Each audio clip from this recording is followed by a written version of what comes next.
What's up, guys? Welcome back to another video. Drift week is upon us.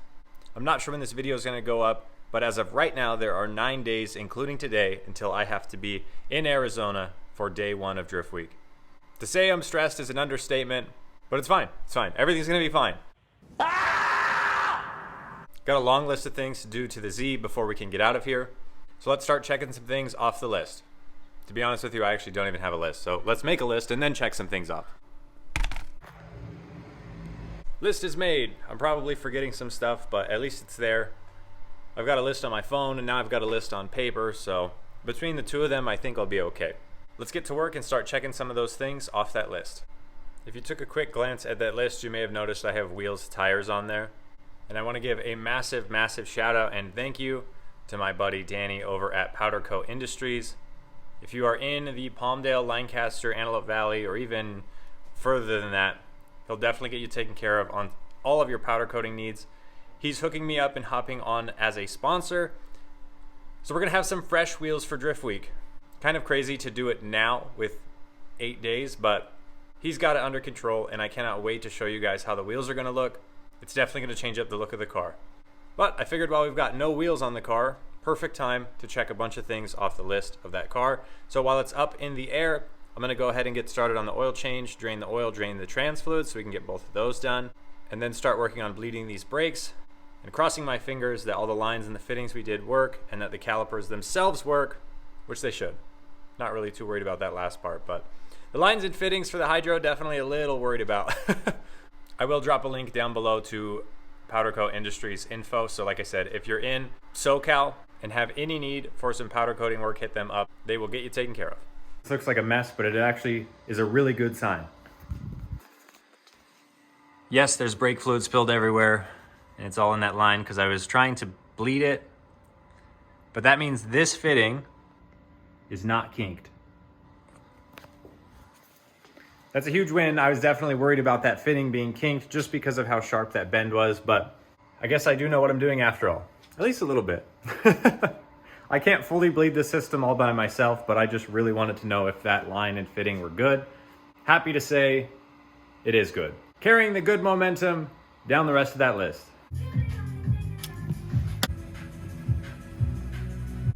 Oil change going on. Wanted to elevate my oil just a little bit. If you guys have been watching for a while, you know I've used some lower grade oil in the past, and a lot of times that's fine. It's not like this is a high performance built motor.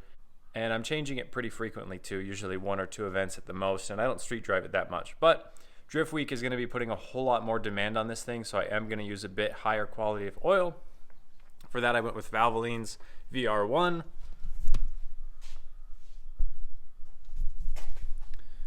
I feel like every automotive YouTuber rants and raves about how great Valvoline's VR1 is, so I'm here to give it a shot. Plus, it was on sale at AutoZone. With the theme of trying to abuse-proof this thing for Drift Week, I did the same with trans fluid. That's actually why I'm changing it, is I wanted to put something better in it, plus I figured it was time. I haven't changed the trans fluid in this thing since the day I put it together. I put some fresh Valvoline 7590, something, whatever was in the squeeze bag. I think it was 7590, but I could be wrong. And we are moving up in quality just a bit. A lot of people have talked about RedLine and how it changes the way the transmission feels, especially these CD transmissions. So,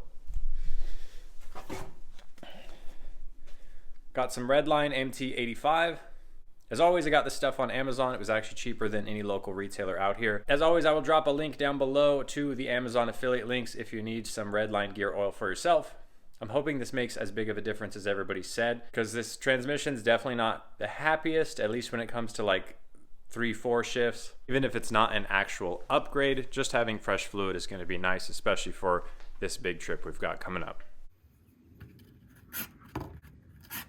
All right, as you saw, oil change is done, trans fluid also done, checked off the list. I'm waiting for a friend to come help me bleed these brakes, so that will have to wait for just a bit. But in the meantime, let me show you some new parts that we got. Gold! More Part Shop Max Gold. I doubt you're watching, but if you are, anybody from Part Shop Max, I would love a sponsorship. Maybe one day. But what those are adjustable camber arms and tow rods for the back of the car. Now I can't use the tow rods on this thing just yet because I still have divorced coilovers, meaning the spring and shock are separate, which is the way these cars came from the factory. So where that tow rod would sit would basically delete where the spring sits now. But we are going to have some true coilovers on the back of this thing pretty soon, so I figured might as well buy them since I was buying the camber arms. Saves a little bit on shipping. So let's get the back of this thing taken apart. I'm going to get these new camber arms installed and see if we can dial out a little bit more camber and get this thing closer to 0. If you remember, it's been on stock arms for a while now. When I did the drop knuckles, it helped a lot, but I still have a few degrees of camber in the rear, which means the tire is tilted in. Now, because the rear shocks are so soft, this thing squats quite a bit, so it gains even more camber, and it ends up wearing my rear tires not super even. They're not bad. If you've seen any videos from past events, you know my tire wear is not terrible, but it's definitely not perfect. There's a lot of room for improvement. These camber arms are going to help. I'm just not sure how much, because without being able to put adjustable toe arms in as well, I could correct the camber and then have the toe so far off that the factory eccentric bolts won't be able to fix it. So still going to be limited, just a little bit less. Just trying to make the best with what I've got for now. Like I said, we will get some true coilovers on this thing pretty soon, and then we'll be able to use those tow rods. Looking at the back of this, you can get a better idea of what I mean. So where the spring sits, this arm that goes from way back there to right here is what adjusts the toe. So we can't replace this because we still have a spring in there. Like I said, when we get true coilovers and the spring will be up on the shock, then we can get rid of this arm and replace it with the adjustable one. But if we come to the front side of the knuckle, you'll see this arm, this one adjusts camber. So this moving in and out adjusts where the knuckle sits, which ultimately adjusts the angle that the wheel sits. So we're going to pop this arm out and replace it with that adjustable one.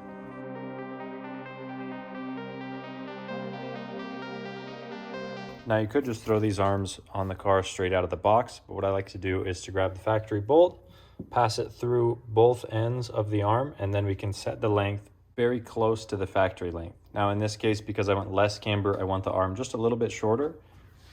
So if we go to line these holes up here, we can see it's about half a hole shorter.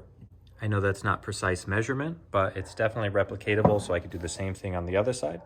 And now we've got a good starting point, so I know both arms will be equal once we put them on the car, and that should make adjusting it later a lot easier. And just like that, we have a shiny new camber arm. One of the things to fix on that list was the oil pressure sensor. If you've been following for a while, you'll know that this oil pressure sensor has never worked. It's always just read max. And I was never sure if it was a wiring issue or if it was a sensor issue. I replaced the sensor and it's fixed. Really happy about that. Now I can at least monitor the oil pressure a bit and know if things go wrong. Definitely gives me a little bit more peace of mind. Let's get this interior thrown back together. Got our seat back in, floor mats, center console's all cleaned up. Actually got that secured down with a zip tie. Of course, the handbrake looking good there, the reservoir tucked away. Added this little pocket thing by shirts tucked in. It's pretty cool. It just Velcros to the inside of the seat here. It's right along here. So it's pretty sturdy. And now I've got a place to like tuck my wallet and phone and other things, which is really nice because when you're sitting in a bucket seat like that, you really can't get to your pockets.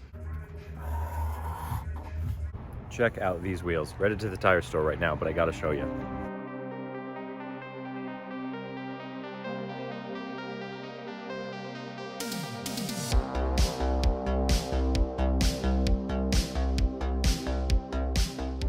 How sick do these wheels look? I am so excited. Again, another big shout out to Danny over at Powder Coat Industries. Like I said, their info's down below if you need anything taken care of. They've got you. These look so good. Cannot wait to get these on the car.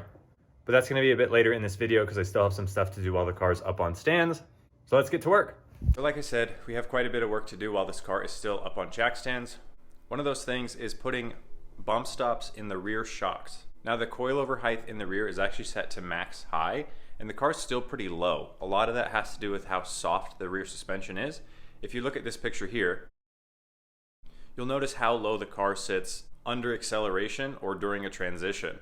Because the rear suspension's pretty soft and it's pretty low, it's real easy to bottom out, blowing up a side skirt and just riding kind of like crap. So I'm going to put a bump stop in it to limit how low the car can go, because I know when this thing's loaded up with wheels, tires, tools, a jack, and a passenger, it's going to be riding pretty low, and I don't want to be bottoming out on the freeway as I'm driving from state to state. So if we take a look at the rear shock here, raise this little boot up, you'll see there already is a bump stop in here. I just want to add a little bit to it.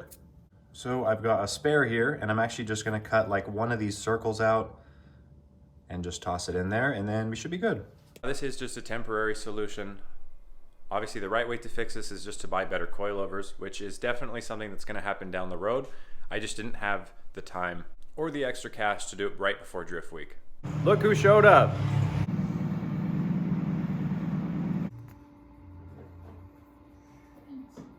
I love this. No more dust shield on the front.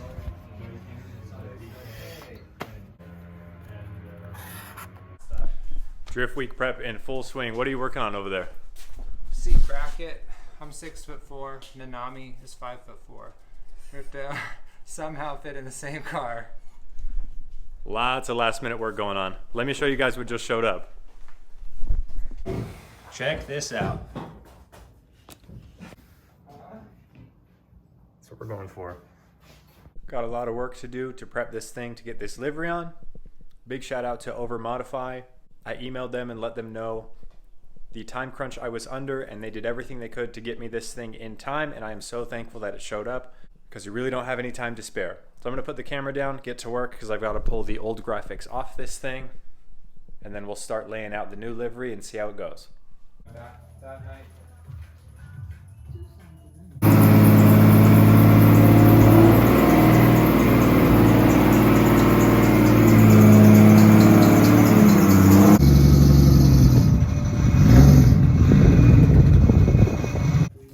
Quick sneak peek of the new wheels. Look at that. That gap is way bigger. Easily 4 times bigger. This is trustworthy science here, folks. Trustworthy drift science. We'll measure this. We'll adjust accordingly.